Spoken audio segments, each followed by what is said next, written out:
Day one, back in Dubai, 42 degrees, going for nice and steady. Let's see how quickly we can acclimatise to the change in temperature. Heat training. My heart rate's up at 165. Normally that would be done at 140. You can see the difference right away, being in the heat. Day four, so we've just done an easy 11k. Average pace was 5 minutes 10 and my heart rate by the end of the run was up at 178. Starting off lower, we're still climbing nice and high. So still starting to make some adaptations, but towards the end of the runs, it's still not quite there. Day 6 of heat acclimatization, and I'm on the bicycle with this guy. I can confirm it's still hot. Heart rate is at 163. 60k, Psycho Rob Foster. That was tough.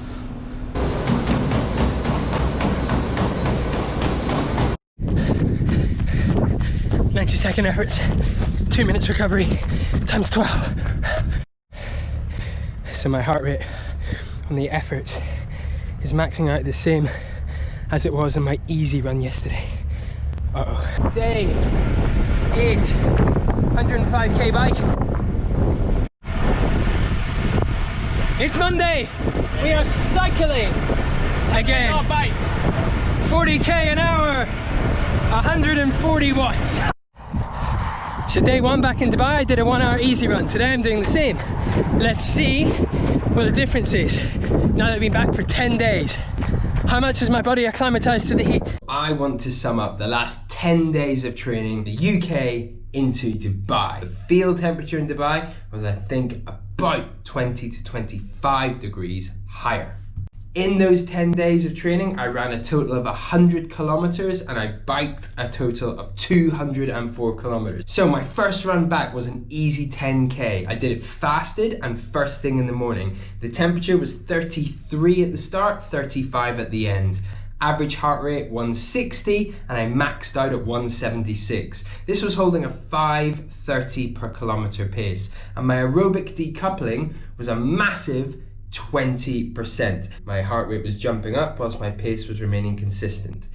Not very aerobic. Yesterday I went out and I did another 10k run post 40 kilometer cycle. My average heart rate was 155, so it's dropped by 5 beats. My max was 182, so a little bit higher. The temperature though was 38 degrees. I was holding the same pace, a 5:30 pace, and my aerobic decoupling, which is really interesting, was only 10.5%. So my pace and my heart rate are tracking much closer together, but 10% is massive. So I imagine if I give this another week, that'll again drop by 100% down to 5%. So we'd be looking at more aerobic levels. What that tells me though at the minute is at a 5:30 per kilometer pace, I cannot stay aerobic. My heart rate shoots up too high. So if I wanted to remain aerobic, I would have to lower the pace. One big thing I've noticed, hydration. Obviously, in the UK for a 1 hour run, I was sweating about 1.5 liters. Over here, it's a hell of a lot more. So I have to make sure that I pre-hydrate and then massive amounts of rehydration at the end, and I have to really think about it for the rest of the day to make sure I'm continually consuming fluids and electrolytes. So what I've learned from this, in 10 days I've acclimatized quite well, but I'm still not at the levels that I was at when I left. I need to maybe give it another 4, 5, 6 days, see what happens then. Keep you updated.